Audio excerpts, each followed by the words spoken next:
Mulat ng lahat ng Pilipino, may problema ng taong nagbulag-bulagan sa sitwasyon sa Pinas. God save the Philippines. Pangako na papako, huge. Kung magkatotoo yan na wala nang magugutom na Pilipino sa end ng term ni Bongbong Marcos, puro salita lang, mahiya ka naman Bongbong Marcos. Pati bata alam na nila ang dahilan kung bakit maraming Pilipino na nagugutom. Kawawa tayong tagabayad ng tax. Mulat na ang mas kabataan o mga kabataan sa nangyayaring korupsyon sa gobyerno. Maraming walang trabaho ang mahihirap lalong naghihirap. May pag-asa pang makabangon sa kahirapan pag nalusaw na ang mga magnanakaw. Maski bata alam ng ginagawa ng admin ni Bongbong Marcos korupsyon. Si Bongbong Marcos lagi nagsasalita na wala naman sa gawa, puros na pabubudol lang lakas ng tama ng trip niya. End quote. Bigyan natin ng reaction opinion itong Facebook Reel posted by Mang Kepueng. Game show hosted by Ding Dong Dantes. May mga contestants bata.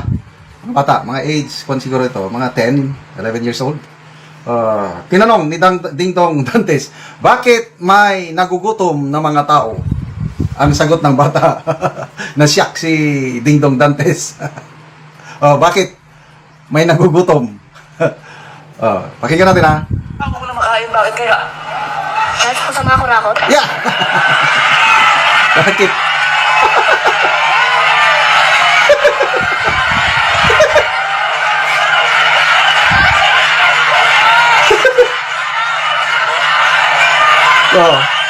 Agree ang audience. Yan po yung honest opinion ng ating kabataan. So, sa mga kurakot, pinapanood po kayo ng mga bata. Tandaan niyo yan. At dahil sa sagot yan, dahil sa sagot mo, eh parang sinasabi mo talaga may pag-asa tayo dahil alam niyo mga bagay na yan. Yes! Yes! Isa pa. Maraming tao mo na makain, bakit kaya? Kahit po sa mga kurakot?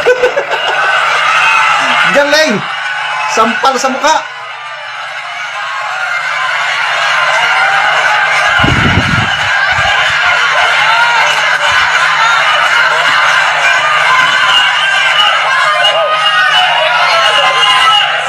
Honest opinion ng ating kabataan. So, sa mga kurakot, pinapanood po kayo ng mga bata. Tandaan niyo yan. At dahil sa sagot yan, dahil sa sagot mo, eh parang sinasabi mo talaga may pag-asa tayo dahil alam niyo mga bagay na yan. Yes! Okay. Bakit may mga taong walang makain? Malala ko tuloy.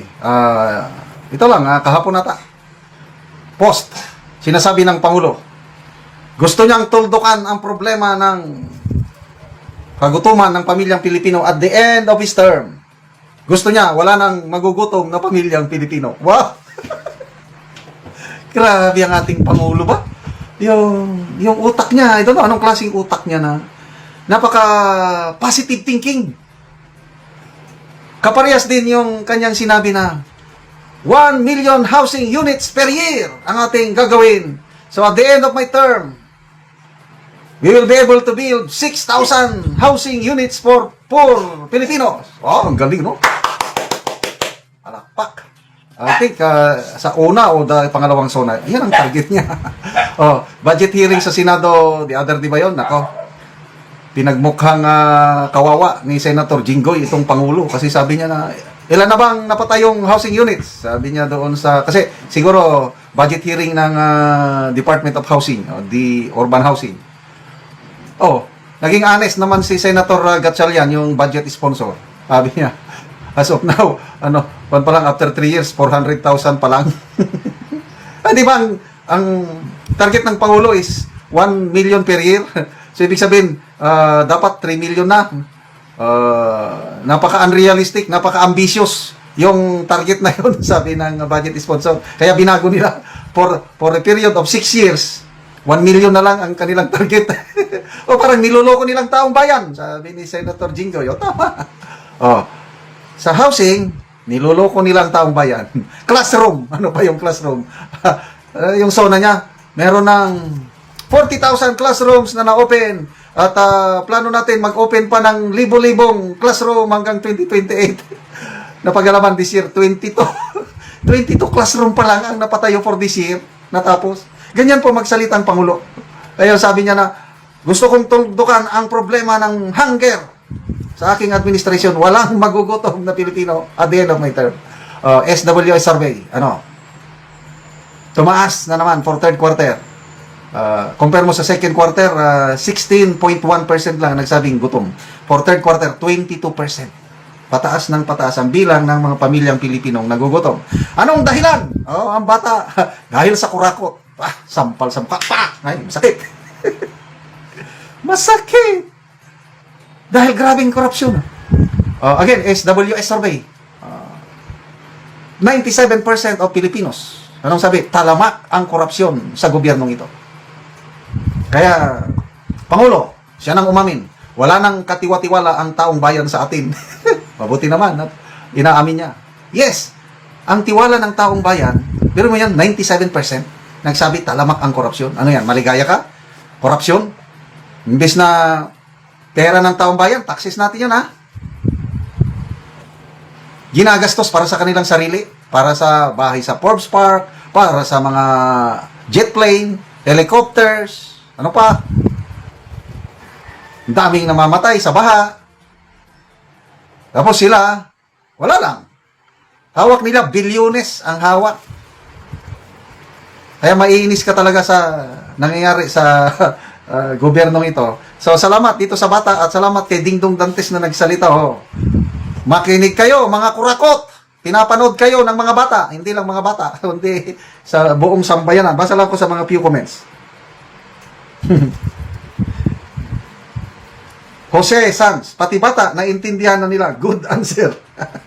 Victorino Martinez, buti pa mga bata. Real talk. Yes, tama naman. Good job, baby boy. Natin ng reaction, opinion, itong post ni Dare to Ask. Tatanong lang naman kay Congressman Barsaga. Sabi niya, Congress Miao Barsaga, pupunta ba kayo sa Supreme Court?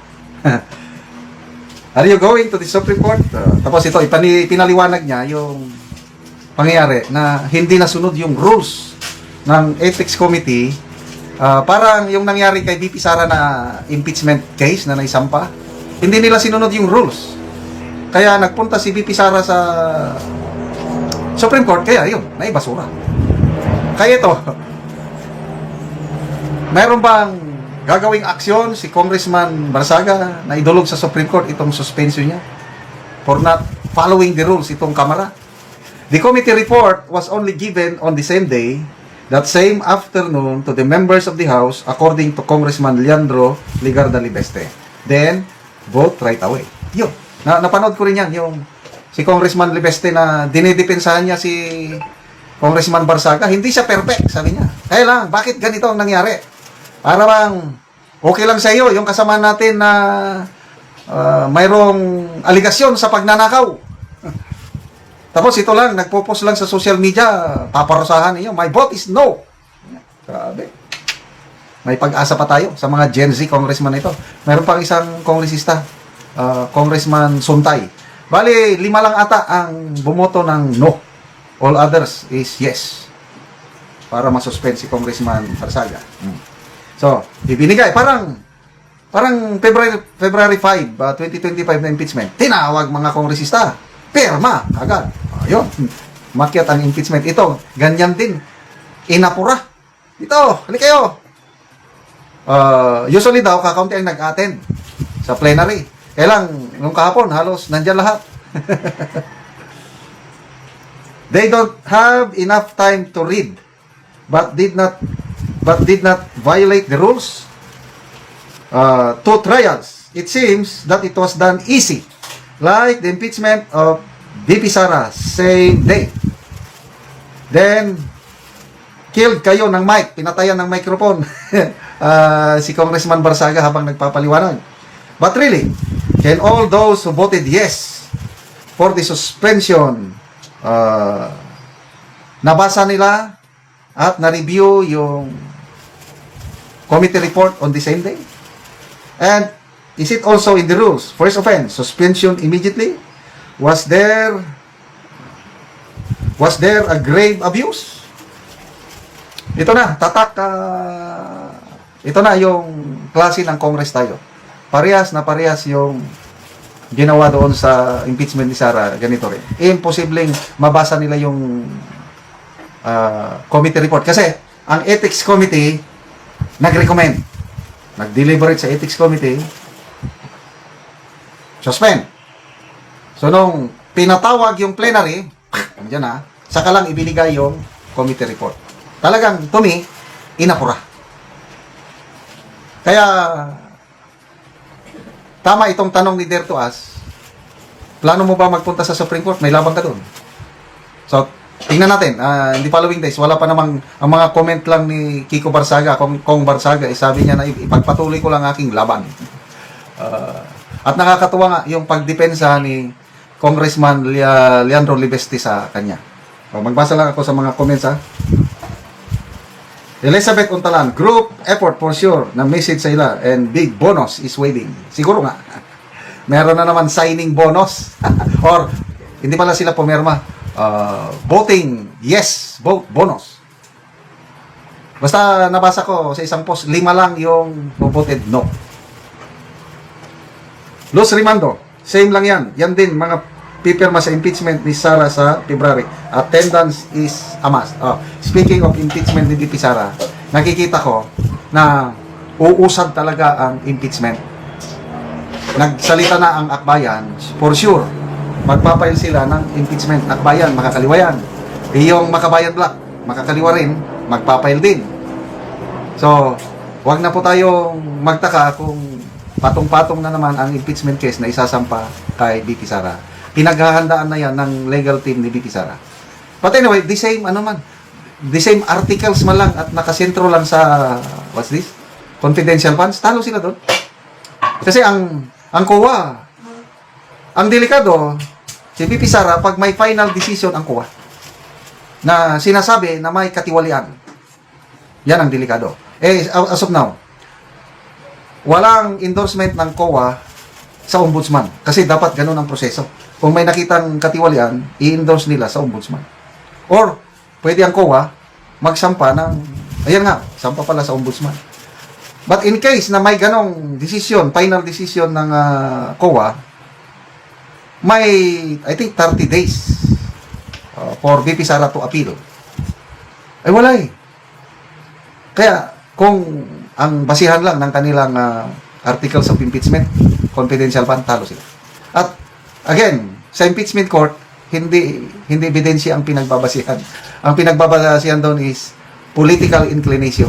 Kung saan yung senador nakasuporta na kahit mayroon o walang ebidensya, boboto yan base sa kanyang political inclination. At sigurado, mananalo si VP Sara sa anumang impeachment case na ipaakyat nila sa Senado. Bigyan natin ng reaction, opinion ngayon, itong post ni Di Umano tungkol sa bahayag ni Secretary John Vic Rimulya tungkol kay Saldico. Ito ang poso, retrato nilang dalawa. Nananawagan ang DILG Secretary sa Pilipino, kababayan sa buong mundo. Sabi niya, nakikiusap kami sa lahat ng mga Pilipino sa buong mundo na kung makita nila si Saldico, kung pwede nilang picturean, ipadala ka agad, i-post ka agad sa internet para may idea tayo kung nasaan siya. Okay. Well, that's good, no? Himukin mo ang tulong ng sambayan ng Pilipino para mas madaling madakip ang isang fugitive kasi isa ng fugitive na yan si Saldico dahil may warrant of arrest. But, tingnan natin ang reaksyon ng taong bayan. Okay. 42,000 ang nag-react, 37,000 tumatawa sa kanya, 890 ang galit, 4,100 lang ang nag-like. So ilang percentage? Mga 90% hindi naniniwala o binabaliwala itong panawagan ng sekretary. So, kulang siya o ang gobyernong ito kulang ng mass support. Ang mga OFWs, kung gustong tumulong, ay talagang makakatulong. Kasi, bago nagsalita si Saldico, bago niya nilabas yung mga videos niya, maraming galit na OFWs. Kaya, sa Portugal, napicturan nila si Saldico sa Portugal. Sa Spain, saan pa? Pipicturan. Ginagawa ng mga Pilipinong kababayan natin noon. How about ngayon? Sa mga nababasa kong comments, sabi nila, noon galit ako kay Saldico, ngayon hindi na. Nagpapasalamat na ako sa kanya. Saldico, dagdagan mo pa ang iyong mga revelasyon. People, comments, basa tayo sa mga comments. Arismel, bahala ka dyan, kahit makita ko rin si Saldico. Ikaw na lang maghanap kung nasaan siya. Si Bongbong Marcos at Martin Romualdez, sila ang mastermind. Pinagtatakpan nyo, may ebidensya naman. Johnston Jacosalem Iris, don't worry. If I will see him in Portugal, I will never tell. Why should I? We are waiting for his next episode of Expose. Sabi ko na nga eh. May kasalanan talaga si Saldico. Nagnakaw siya. Kaya lang hindi naman siya nag-iisa. Hindi naman siya ang mastermind. Sabi nga ni Atty. Guanzon, may nagplano, may nag-utos, at may nag-implement. Yan, tatlo na yan. Si Saldico lang nag-implement. Paano yung nagplano at nag-utos? Roland Igea, no! Huwag nyo kaming utusan. Cristel Lopez, catching the small fish only? How about the sharks? Yun na nga, pating.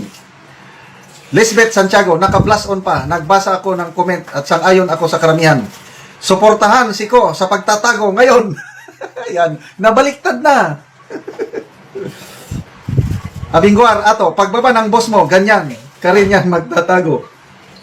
Pilmon Janela, hinuhuli na kasi nilaglag, pero hindi hinuhuli nung hindi pa nilaglag. Correct. Chris Dal Pardo, trabaho nyo yan.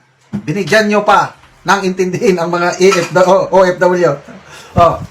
Mayroong confidential funds ang mga iba't ibang opisina ng gobyerno. Presidente, bilyones ang kanyang confidential. DFA, meron yan. DOJ, lahat mayroong confidential funds. Dapat dyan nyo gamitin para i-monitor, i-track na saan si Saldico. Bakit utosan nyo ang mga OFWs kung ayaw na ngayon? So, talagang, sinasabi niya, he believe na nasa Portugal si Saldico. Kaya lang, hindi siya sigurado. Baka daw nakakuha si Saldico ng Portuguese passport. Ako, naniniwala ako na meron siya. Meron siyang ibang passport. Kaya, hirap na hirap. Kahit yung abogado ni Saldico, si Atty. Ronday, I have reason to believe he has other passport, but I'm not sure. Kasi sa tanong ni Karen Davila, nung in-interview niya si Atty. Ronday, bakit ang gobyerno hirap na hirap? Tukuyin kung nasaan si Saldico. Kung gumagamit siya ng kanyang Philippine passport, madali siyang i-monitor. Ibig bang sabihin, may ibang passport si Saldico? I don't know, sabi ng abogado, but I have reason to believe. Agree ako sa iyo na mahirap i-monitor, i-track ang isang Pilipino kung hindi siya gumagamit ng Philippine passport. So ano ngayon? Si Saldico ngayon, pakuya-kuya ko eh. Pakapi-kapi na lang doon. Nag-enjoy na. But hindi ibig sabihin na hindi siya dapat managot. Dapat managot din. Kaya lang, bakit siya lang? Bakit yung iba, ang dami niyang kasama? Kaya doon, naiinis ang taong bayan na nagmamasid na parang selective ang gawin nila. So, good luck po